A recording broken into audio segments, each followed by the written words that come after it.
Nous vivons une époque, je ne sais pas comment la qualifier, parce que je remarque de plus en plus une perte de vitesse, notamment la dépravation des mœurs. Chez nous, respecter papa et maman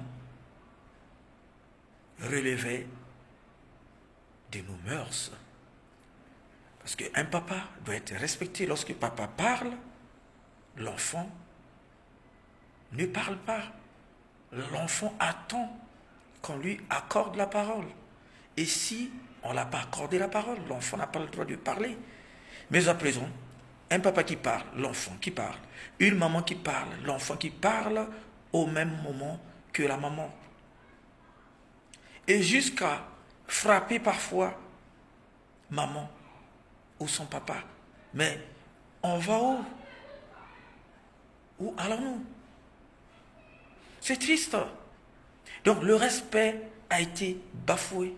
Et c'est pareil, parce qu'un enfant qui n'arrive pas à respecter son père, sa mère, mais cet enfant-là, va-t-il respecter sa grande sœur, son grand frère, son oncle, ou quelqu'un dans la rue? Parce que nous, on grandissait comme ça. Lorsque tu sors hors de ta parcelle, lorsque tu vois un papa, une maman, c'est aussi ta maman.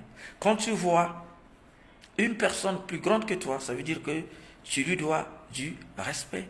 Mais actuellement, non. Un manque de respect incroyable. Incroyable. Mais je ne sais pas qu'est-ce qu'on va faire. Je ne sais pas. Et les Bantous ne vivent pas comme ça. Et dans les familles, n'en parlons pas. Dans les familles, il faut être riche. Lorsque tu n'as pas l'argent, tu perds tout. Tu perds même ton rang.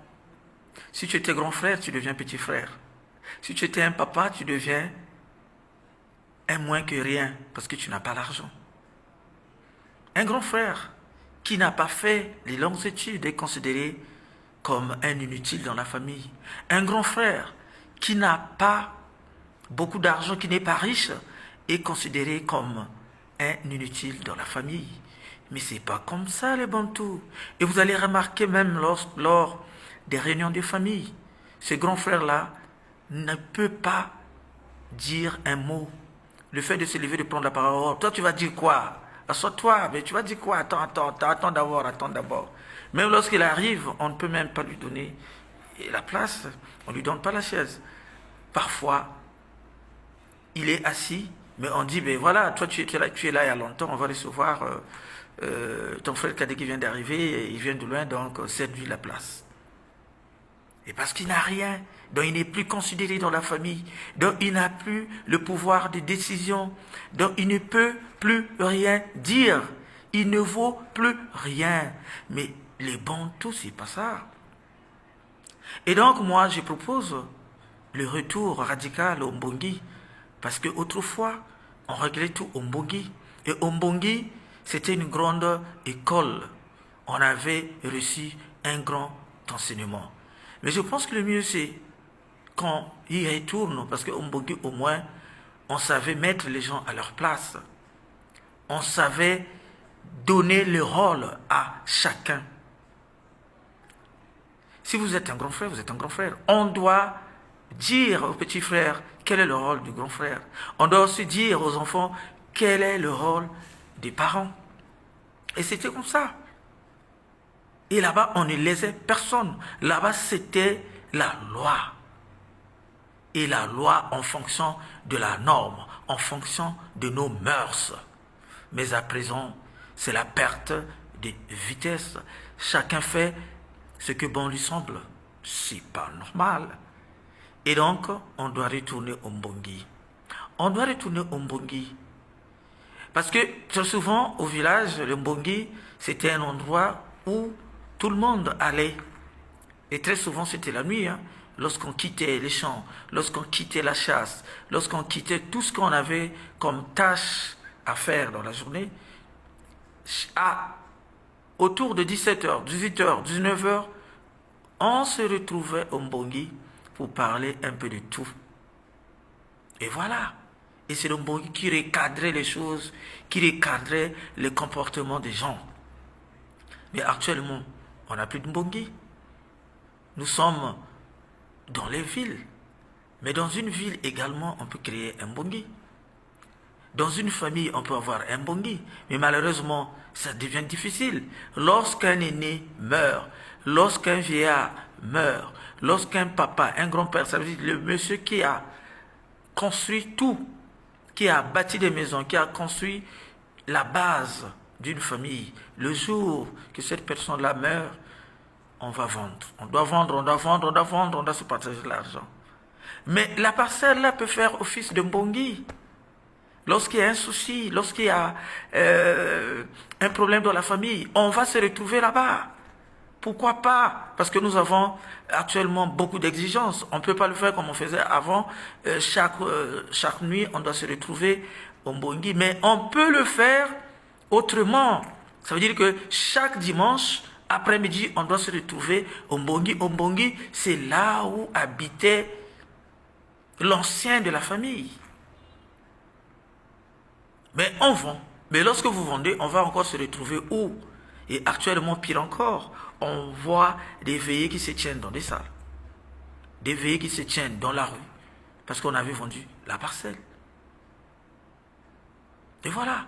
Donc, je veux et je vous instruis à tous qu'on fasse un retour radical au Mbongi. Un retour radical à nos mœurs, à nos racines, à nos valeurs intrinsèques. Parce que nous sommes des Bantous. Les Bantous vivent autrement. On ne peut pas opter pour la culture européenne où un enfant peut se permettre de dire ce qu'il veut à son père. Un enfant peut se permettre de faire tout ce qu'il veut sans l'accord, sans l'approbation de son tuteur. Et voilà. Et c'est là où le bas blesse. Et maintenant, nos enfants aussi ont fait du copier-coller. Parce qu'avec l'Internet, avec les téléphones intelligents, ça va vite. Les enfants font du copier-coller. Ils regardent le film, ils regardent ce qui se passe en Occident, ils copient, ils l'amènent ici. Et c'est pas normal. Et ce qui fait que cela puisse créer un déséquilibre dans nos ménages. Un papa qui n'est plus respecté, un grand frère qui n'est plus respecté. Parce que ces enfants-là disent que moi j'ai un franc parler. Et il y a également un autre aspect que je dois souligner, que je dois épingler avec véhémence.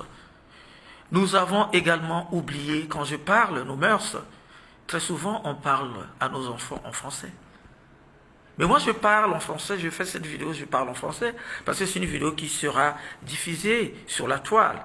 Et les gens qui vont la suivre ne parlent pas forcément ma langue maternelle. Mais dans nos ménages, nous devrons faire un effort de parler à nos enfants dans nos langues maternelles. Parce qu'un enfant doit d'abord commencer à apprendre la langue maternelle.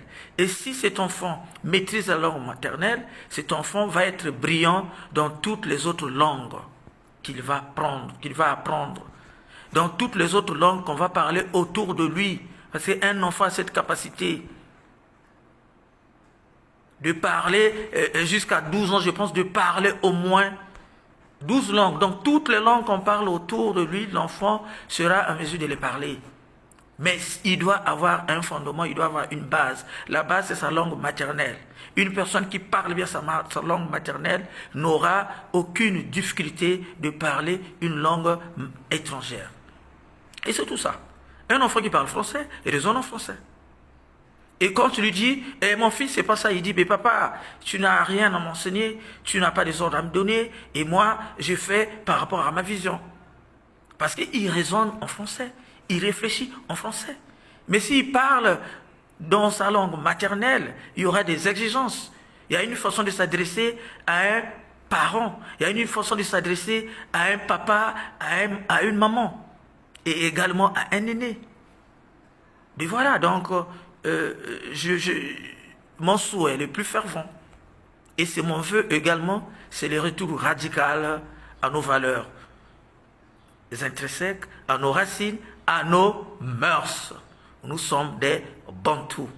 J'en ai terminé, je ne vais pas être long. Merci.